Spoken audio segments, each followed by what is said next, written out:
جہاں بھی موقع ملا وہی لیکچر 4 لائنیں 2 پیج پڑھ دو. ہاں البتہ کل شریف کی طرح 4 کل یاد ہیں. جب بھی کوئی مسلمان مرے گا 4 کل پڑھ دو، فیس نئے سرے سے مل جائے گی. تعلیم کے میدان میں نے وہ کچھ دیکھا ہے.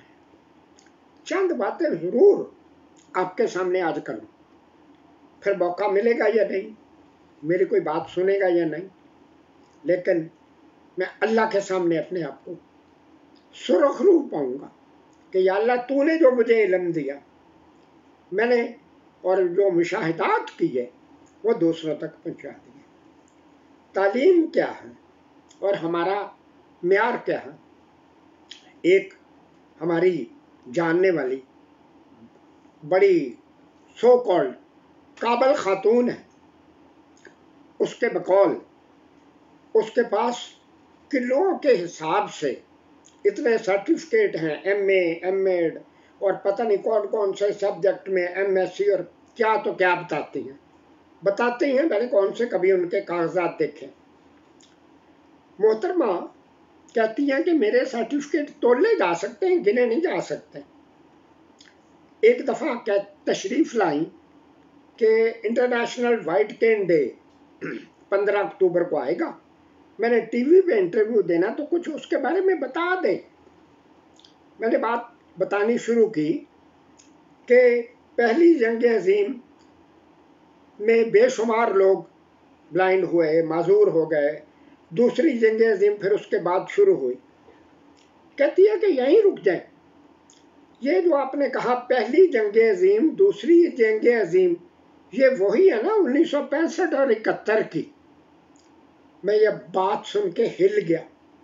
میں نے کہا بالکل محترمہ یہی ہے. اب آپ جب جائیں نا تو یہی بات اسی طرح بیان کر دیں. کون سا کسی نے سننا ہے یا پوچھنا کس جنگ کے بارے میں کیا کچھ کہا جا رہا ہے. چلے یہ بھی ہو گیا. میں جب المکتوم اسپیشل ایجوکیشن سینٹر میں تھا وہاں ایک کاری کی سیٹ نکل آئی. 9ویں اسکیل کی معمولی سی سیٹ تھی، لیکن سرکاری ملازمت پلس اسپیشل پریولیجز، خصوصی مراعات. 9واں اسکیل کوئی اہمیت نہیں رکھتا، وہ تو 1 دن یا 2 دن میں ہی ختم ہو جائے گا، جتنی تنخواہ آپ کو مہینے کے بعد ملے گی. 79 لوگوں نے ایبل ڈسیبل تمام نے اپلائی کر دیا. ایک سیٹ ہے، 79 لوگ ہیں. ایک شخص جس کو میں بلائنڈ کو بچپن سے جانتا تھا، ابھی چند ماہ کا ہی تھا، تو اس کے والد میرے پاس لے کے آئے کہ میرا بچہ اس طرح بلائنڈ ہو گیا تو اب کیا کرنا ہے. تو میں نے کہا آپ فکر نہ کریں، جو اللہ توفیق دے گا وہ تو کریں گے ہی نا، اللہ کو جو منظور ہوگا آپ ہمت نہ ہاریں. وہ ایک بلائنڈ، نام نہیں بتاؤں گا، ایک بلائنڈ آیا کہ یہ جو سیٹ نکلی ہے میں اس کے لیے اپلائی کر سکتا ہوں. 2 یا 3 دن انٹرویو میں رہ گئے تھے. میں نے کہا دیکھو اس کی شرائط جو ہیں وہ یہ ہے کہ بندہ قرآن پاک کا حافظ ہو، سند ہو، عربی بطور ایک سبجیکٹ پڑھی ہو، بی اے کوالیفیکیشن ہو، پھر ہی ہے. وہ ایک میرا اور دوست تھا، اس کو سفارشی کے طور پہ لے کے آئے. اس نے کہا کہ یہ کہتا ہے کہ میں اگر سند لے آؤں تو پھر اپلائی کر سکتا ہوں. تو میں نے کہا بھی کیوں نہیں پھر. لیکن اب بات یہ ہے کہ 2 یا 3 دن رہ گئے ہیں انٹرویوز میں. میں نے سوچا یہ سند کہاں سے لائے گا، پڑھے گا تو لائے گا نا. 2 دن گزرے، وہی صاحب پھر آ گئے اور اپنے وہ سفارشی کو بھی ساتھ لائے. کہتا ہے سفارشی کہ یہ دیکھیں نا جی یہ سند لے آیا ہے، اب اپلائی کر لے. میں نے کہا اپلائی تو کر لے نا، اب تو کوئی رکاوٹ نہیں. لیکن ایک بات یہ ہے کہ یہ 2 دن میں آپ نے کس طرح سے حفظ قرآن کر لیا اور سند بھی حاصل کر لی. آگے سے جواب کیا دیتا ہے، یہ شارٹ کٹ طریقہ ہے. شارٹ کٹ طریقہ کون سا ہوتا ہے؟ ہڈی منہ میں دو اور جو چاہو لکھوا کے لے لو. یہ کل ہم جو بات کر رہے تھے، کل ہم نے ایک محفل ملامت برپا کی تھی نا، آپ کو یاد ہوگا. وہ جو کچھ ہمارے ساتھ ہو رہا ہے وہ نہیں، جس کو یاد نہ ہو دوبارہ سن لے کہ کل ہم نے جو محفل ملامت برپا کی تھی کن کے خلاف، اور اس میں ہم نے ایک سوال اٹھایا تھا. میں اب بھی دوبارہ اسی کو دہراتا ہوں. سانپ قصوروار ہوتا ہے یا اس کا سرپرست، اس کو گوشت کھلانے والا، دودھ پلانے والا؟ تعلیم کا جو زوال ہو رہا ہے اس کا قصوروار کون ہے؟ ٹیچرز، پیرنٹس، یا وہ لوگ جنہوں نے اپنے اثر و رسوخ کی وجہ سے اپنی بچیوں، بیٹیوں، ماؤں، بہنوں، جن کو تعلیم کے شعبہ پہ کثرت کے ساتھ لگوا لیا کہ اب اگر وہ کچھ کریں نہ کریں، اس کے بارے میں تو کچھ نہیں کہا جا سکتا نا ان کے بارے میں. تعلیم کا جو سب سے بڑا زوال جس وجہ سے ہوا اس کا ذکر ہم نہیں کر سکتے. ایک زمانے میں 2008 کی بات میرے ذہن میں، Al Farabi special education centre for physically handicaps, federal government کا جسمانی معذوروں کا ادارہ ہے یہاں اسلام آباد میں نے وہاں بھی کافی کام کیا. آپ کو بتایا تھا نا 8 سینٹروں میں اللہ نے مجھے موقع دیا تاکہ روئے زمین پہ جو کچھ ہے اللہ مجھے زیادہ سے زیادہ نواز رہے تاکہ میں جو کوئی بات کروں سنی سنائی نہ ہو. الفرابی میں بطور ڈائریکٹر میری ڈیوٹی لگ گئی. میں نے ان کو کہا کہ جتنے یہ سٹاف ممبر وغیرہ ہیں ان کی لسٹ بنا کے مجھے دے دیں. لسٹ بنوائی، بریل میں کروا لی. ٹوٹل جو تھے اس وقت، اب تو ڈبل ٹرپل ہو گئے ہوں گے، 52 تھے، جن میں سے 31 خواتین تھیں. اب میں نے کیا کیا کہ روز 2-3 لوگوں کو بلاؤں، تھوڑا سا تعارف بھی ہو جائے، اور خاص بات یہ پوچھتا تھا کہ آپ یہاں تک آئے کیسے ہیں یا آئی کیسے ہیں. وہ جو بقایا تھے مرد وہ تو وہی تھے، کوئی سوئپر، کوئی گیٹ کیپر، کوئی کچھ، کوئی کلرک وغیرہ، وہ تو عورتوں نے نہیں کرنے تھے. ہر ایک نے مجھے یہ بتایا کہ ڈی جی ایس سی میں ہیڈ آفس میں میرا فلاں تھا تو میں اس کی وجہ سے آ گئی، کسی نے کہا فلاں تھا تو ادھر سیکریٹریٹ میں اس کی وجہ سے آ گئی. بات تو ہو گئی. جو میرے مخلص لوگ تھے انہوں نے مشورہ دیا کہ اب جناب آپ نے جب کلاسوں کا وزٹ کرنا ہے ذہن میں یہ بات بٹھا رکھیں، کوئی ٹیچر کلاس میں ہے نہیں ہے، پڑھا رہا ہے نہیں پڑھا رہا ہے. یہ تجربہ مجھے المکتوم میں بھی پہلے سے ہو چکا تھا. آپ نے کسی کو پوچھنا بھی نہیں، کہنا بھی نہیں بھائی آپ کل کلاس میں کیوں تھے، کیونکہ ذرا سی بات اگر ہو گئی انہوں نے 2 روپے کی کال کرنی ہے ہیڈ آفس، آپ کا بھی کام ہو جائے گا، آپ بھی جاتے رہیں گے، اور ہماری فائلیں، لیٹر، یہ وہ بجٹ، یہ سارا کچھ ختم ہو جائے گا. تو اس لیے جتنے دن آپ یہاں ہیں بطور ڈائریکٹر پرنسپل تو مہربانی کریں اس طرح کے معاملات میں نہ الجھے، اپنے آپ کو بچائیں، ہمیں اور ہمیں بھی بچائیں. یہ ہو گیا جی. آگے اس طرح کے بے شمار واقعات ہوتے آ رہے ہیں. اب میں کیونکہ VREDP vocational rehabilitation and employment for disable person, VREDP میں بھی میں نے کام کیا. وہ ایسا سینٹر تھا جہاں جاب کے بارے میں لوگ کی رہنمائی کی جاتی تھی. جو بھی کوئی بے شمار لوگ میرے پاس آتے تھے، جو بھی آتا تھا میرا مسئلہ ہے، میں پڑھا لکھا بندہ ہوں، تو میں کہتا تھا یار اپنی CV لاؤ نا، پھر میں پڑھوں تو پھر آپ کو مشورہ دوں کہ کیا کرنا، کہاں اپلائی کرنا. لوگوں نے CVیاں لانی شروع کر دیں. مثال کے طور پہ ایک نے لکھا کہ بھئی میں نے 3 MA کیے ہیں، 2 MA کیے ہیں، PhD کی ہوئی. اب یا بعض نے یہ لکھا کہ میں میٹرک ہوں، FA ہوں، یہ تو لکھ دیا، یہ کوئی خاص بات. ساتھ یہ بھی کہا، لکھا ہوا تھا، شاید میرے پاس اب بھی کچھ اس طرح کی CVیاں پڑی ہوں میں اپنے علاقے کا پہلا ڈسیبل یا بلائنڈ یا جو بھی ہے ہوں جس نے میٹرک ایف اے کیا، پہلا۔ میں نے جب وہ سیویاں پڑھنی شروع کی تو ان سے میں نے بات پوچھنی کہ بھئی یار لوگ خاص طور پہ بلائنڈ کمیونٹی کو تو میں شروع سے ہی جانتا ہوں، پاکستان بننے سے پہلے کے ایسے لوگوں کو بھی میں جانتا ہوں جنہوں نے بی اے ایم اے کیا، جاب حاصل کیے، پاکستان بننے کے بعد پورے ملک کا ڈیٹا میرے پاس موجود ہوتا، مجھے یاد ہوتا ہے کون کون ہیں، کہاں کہاں ہیں، سیکٹری ہیں، ڈپٹی سیکٹری ہیں، ججز ہیں، ہماری بعض خواتین بھی۔ تو یہ مثلاً یہ ایک نے کہا کہ میں نے ایم اے اکنامکس کیا اور میں دنیا کا پہلا، سی وی میں لکھا، پہلا آدمی ہوں جس نے بلائنڈ ایم اے اکنامکس کیا۔ میں نے کہا یار میں ایک شخص کو جانتا ہوں جس نے پیرس یونیورسٹی سے ایم ایس سی کی تھی اور اس کو باقاعدہ سے جب ایوارڈ دیا گیا تھا، ڈگری دی گئی تھی تو بہت بڑا پروگرام ہوا تھا۔ تو یہ کس طرح کہہ سکتے؟ ہو سکتا ہے جی مجھے تو فلاں نے کہا تھا تو کہ آپ پہلے دنیا میں ہیں، اب وہ مجھے تو انہوں نے خاموش کرا دیا نا، لیکن جب منسٹروں کے جوتے چاٹنے یہ لوگ جاتے ہیں، منسٹر صاحبان، سیکٹری صاحبان کے پاس اتنا ٹائم ہوتا، وہ کہیں کہ اچھا تو اپنی ڈگری کا تو لے کے آنا، پہلے دکھا تو صحیح۔ وہ یہ بات کیوں کریں گے؟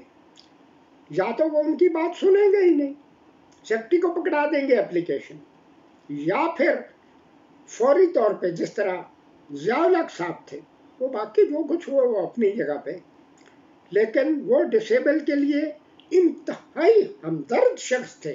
نواز شریف بھی، شہباز شریف بھی، یہ میرے ذاتی مشاہدات میں باتیں موجود ہیں، کیونکہ خاص طور پہ ضیاء الحق اپنی بیٹی کی وجہ سے ڈسیبل لوگوں کے بارے میں بہت زیادہ پازیٹیو تھے۔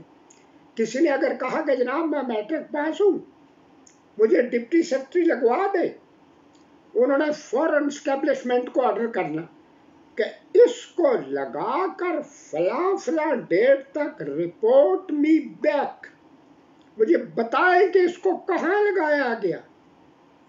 ان کا دور چلا گیا، اللہ مغفرت کرے جو بھی کچھ ہوا، لیکن وہ سسٹم، وہ سلسلے چلتے رہے۔ تو اور بہت سی باتیں ہیں، باتیں تو بہت ہیں، لیکن کوئی سنے گا نہیں سنے گا، یہ ایک علیحدہ پہلو ہے۔ ہم اگر خود غور کرنا شروع کر دیں گے، try to change yourself at first, پہلے اپنے آپ کو تبدیل کر لیں، زمانہ خود ہی تبدیل ہو جائے گا۔ اگر ہم یہ سوچ کے بیٹھ گئے چلو جو کچھ بھی ہو رہا ہے، ہمارے گھر میں تو کوئی ڈسیبل یا بلائنڈ ہے ہی نہیں نا، کتنے لوگوں نے میرے سے بحث کی جن کے گھروں میں اپنا کوئی ڈسیبل نہیں تھا۔ یہ جو آپ لوگوں نے رپورٹیں بنا رکھی ہیں، یہ سینٹر بنا رکھے ہیں، این جی اوز بنا رکھی ہیں، تو جھوٹ ہے بالکل۔ میں نے کہا یار ہم نے عمریں لگائی ہیں، ہمارے پاس ڈاکومنٹس موجود ہیں، رپورٹیں موجود ہیں، وہ ایسے لوگ بنا لیتے ہیں نا کمائی کی خاطر۔ یہ کیوں کہتے تھے؟ مجھے پتا تھا نا، کیونکہ جب تک اس طرح کے لوگوں کے اپنے گھروں میں ڈسیبل نہیں آئیں گے، یہ کسی ڈسیبل کو ماننے کے لیے تیار ہی نہیں ہوں گے۔